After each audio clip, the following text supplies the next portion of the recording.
Good, happy Thursday evening. I'm Riley King, and welcome to this Thursday evening edition of Good Evening, New Hampshire. It's April 9, 2020. We hope you are all having a wonderful evening. Let's begin this evening edition of Good Evening, New Hampshire. Sit back, relax, and enjoy this evening edition of Good Evening, New Hampshire. We have a lot of stuff to talk about and a bunch of other things for all of you in this program. But first, we're going to begin with your local news.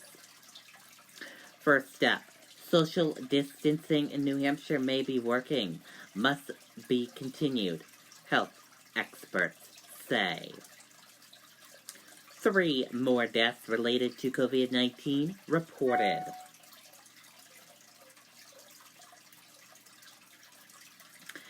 As 3 more deaths related to COVID-19 were confirmed in New Hampshire, health officials said Thursday the state's efforts to slow the spread of the coronavirus through social distancing might be working, and it's important to keep those efforts up.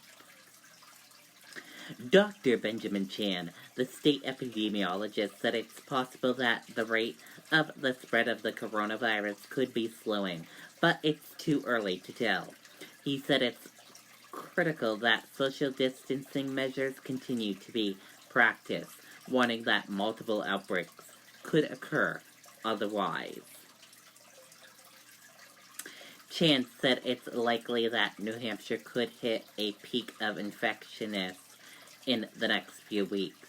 He said the numbers could change dramatically because it takes 2 weeks for symptoms to appear after infection. Another 31 people have been confirmed to have COVID-19 in New Hampshire, bringing the state's total to 819, Chan said. He said 127 of those patients have required hospital care and 21 people have died. Chan said half of the deaths in the past few days have been linked to outbreaks in long-term facilities. All were patients who were older than 60 or who had other medical problems. New Hampshire is conducting about 400 tests per day in the state, Chan said. And now let's take a look at your coronavirus COVID-19 in New Hampshire. What you need to know. Let's take a look.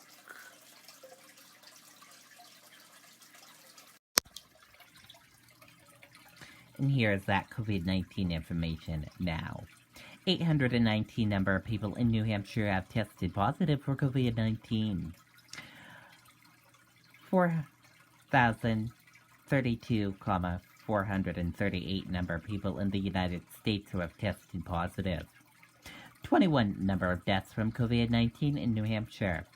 127 number of people who have been hospitalized with COVID-19 in New Hampshire.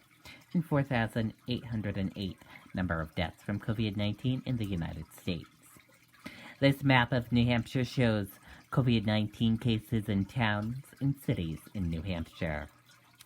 2074 in Nashua. This graph, new cases each day in New Hampshire. In the purple, daily new positive COVID-19 cases. In the orange, new hospitalizations. And in the red are the deaths. Your common symptoms: fever, cough, and difficult breathing, how it spreads, and prevention tips. And we're going to switch gears now. Let's go into national news. In national news, second TSA employee dies from COVID-19. Over 300 employees have tested positive. The agency is allowing workers to wear N95 masks, goggles, and surgical masks. A total of 29 Transportation Security Administration employees have tested positive for COVID-19 and 2 have died, according to an internal briefing led by TSA Administrator David Pesky and viewed by ABC News. The reported number increased by 162 in the past week, while 13 of those employees have recovered. And now let's take a look at your coronavirus updates. More cases in New York than any single country. A global pandemic of the novel coronavirus has claimed the lives of at least 1,667 people in the United States and at least 94,807 people worldwide. In New York State, over 160,000 people have been diagnosed with COVID-19 and disease caused by the new respiratory virus, according to data compiled by the Center for Systems Science and Engineering at Johns Hopkins University. The number of cases in New York alone is now higher than any single country. In the U.S., over 454,000 people have been diagnosed. Worldwide, more than 1.58 million people have been diagnosed since the virus emerged in China in December. The actual numbers are believed to be much higher due to testing shortages, many unreported cases, and suspicious that some governments are hiding the scope of their nation's outbreaks. Today's biggest developments. UK Prime Minister out of intensive care. New York may be reaching its peak in outbreak, Dr. Fauci says. And Michigan creates a task force to look at racial disparity. And we're going to switch gears now. Let's go into business news. In business news, let's take a look how your U.S. stock market closed for this Thursday evening.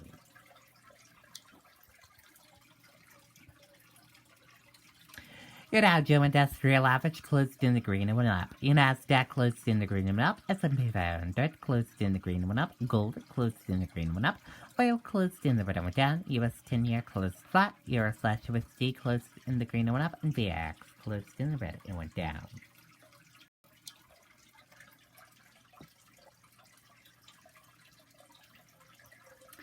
S&P 500 jumps more than 1%, capping off its best week since 1974.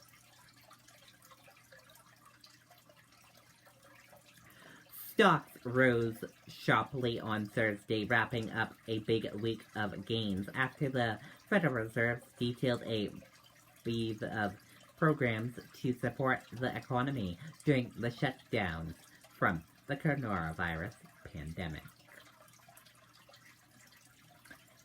And we're going to switch gears now. Let's go to weather and traffic. Your weather right now is light rain, 40 degrees. Your weather for tonight, rain ending early, clearing overnight, low, 34 degrees, winds west at 15 to 25 miles per hour, chance of rain, 90%. Winds could occasionally gust over 40 miles per hour. And now let's take a look at your traffic.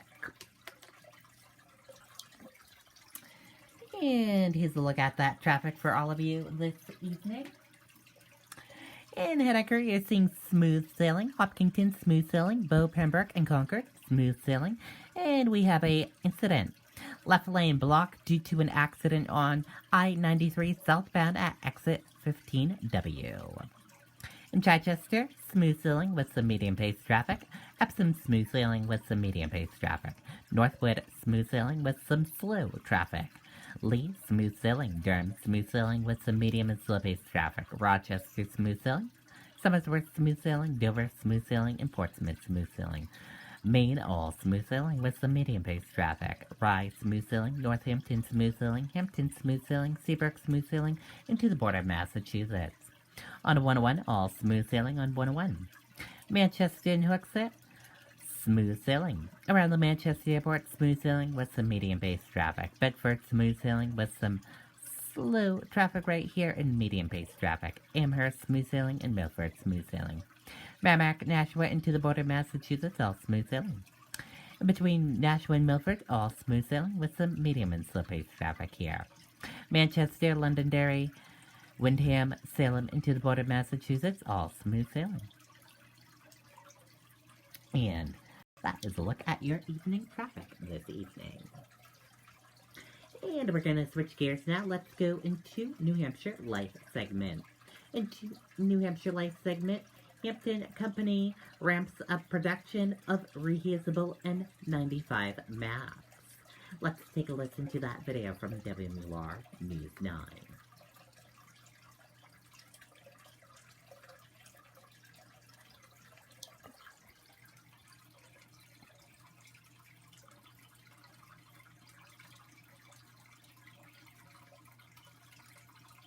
We've gone from 0 to 100 in 30 days, so you can imagine supply line chains, distribution, working through just shipping product. Entrepreneur Tom Moulton has nearly doubled the staff at SleepNet in Hampton, working day and night shifts, not to make the sleep apnea masks they've produced for nearly 30 years, but instead an adaptation called EnvoMask. We're in a crisis. The mission of the company is to help people, the frontline workers, in particular the healthcare workers. This is an empty box of the N95 masks in such demand. They're made of paper, meant for one-time use and then thrown away. The only thing disposable about the EnvoMask is its filter. You take the filter, put it in the grill face, you snap it on, click, click, click, and there's your mask all ready to go. It received its National Institute of Occupational Safety and Health designation last August. The material we use, air gel, which is our patented technology, is softer than human fat tissue. So once you get intimate contact with the skin, it creates a seal. Each box includes the mask, a storage case, 5 filters, and headgear. You grab the hooks, come up, zip line in, on the ears, you're done. Set it in, and then when you're done, just take it off and hang, so you're ready to go. Nearly 20,000 shipped so far, and they're also making ventilator masks. It's all they'll be doing for at least the next 12 weeks. It inspires me every morning, every day to come to work, know that we're helping people. It's a great mission. In Hampton, Jennifer Crompton, WMUR News 9. Okay, and there you go on that video and that report.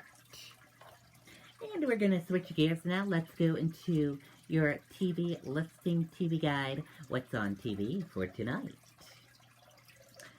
On CBS at 8 p.m. is Young Sheldon. On ABC at 8 p.m., Station 19. On Fox at 8 p.m., Last Man Standing. On Channel 7 at 8 p.m., Family Field.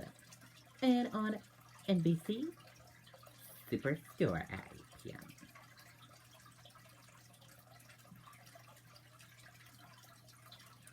And then at 8:30 p.m. on CBS is Man with a Plan. And then at 9 p.m. on CBS, Man with a Plan. And then at 9:30 p.m., Broke on CBS. And then at 10 p.m. on CBS is Tommy. On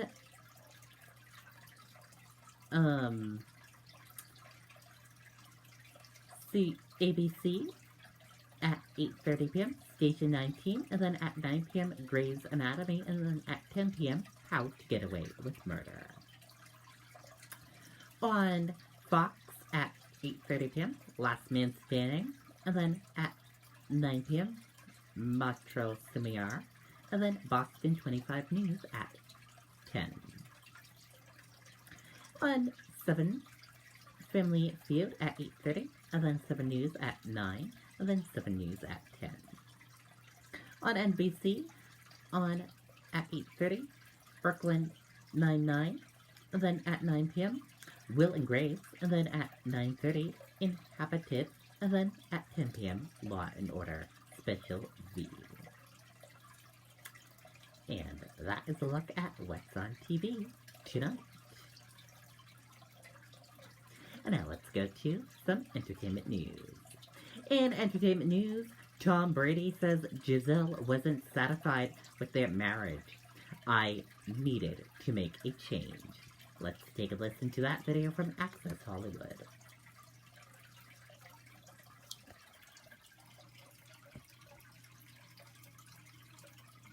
Even the most seemingly perfect marriages take work. Tom Brady reveals wife Giselle Bündchen wasn't satisfied in their relationship and wrote him a letter that changed everything. The star quarterback explained how he and the supermodel handled a challenging turning point in their love story, telling Howard Stern on his SiriusXM radio show that a couple of years ago, Giselle spoke up about feeling like there wasn't an even balance in their family duties. The 42-year-old devoted himself to football while she took care of the house, and in the off-season, Giselle wanted him to step up a little more at home, but Tom focused on other business ventures instead, and he recalled Giselle giving him a much-needed wake-up call about his need to reprioritize and acknowledge that she has goals and dreams of her own.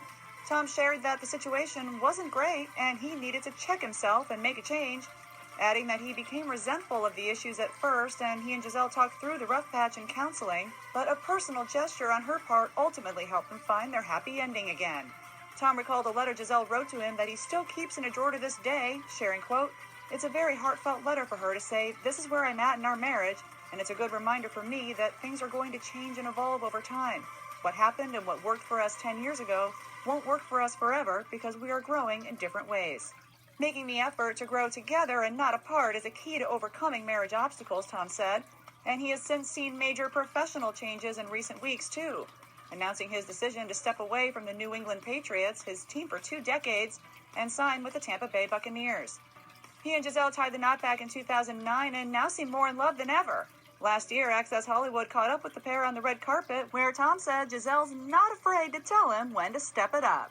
You two epitomize like the power couple thing. You support each other's wins. I know that you probably also call each other out when it's like, hey, babe, I need you to step up. Oh, yeah. When you... That's more me. I need to step up. Oh, look at him. He knows. Yeah. She does so much, you know. She takes care of the family for so much, you know, for 7 months of the year when I'm busy. And, you know, it's nice to be able to share in the responsibility, too, when I have the opportunity. Okay, and there you go on that video. And that's going to do it for this evening edition of Good Evening New Hampshire. Thank you for watching. Have a wonderful rest of your evening, and I will be off air tomorrow night and this weekend as well. I will be back on air with Good Evening New Hampshire on Monday evening. Good night and bye, everyone. Have a great weekend. And have a wonderful Easter this weekend as well. Easter is on Sunday.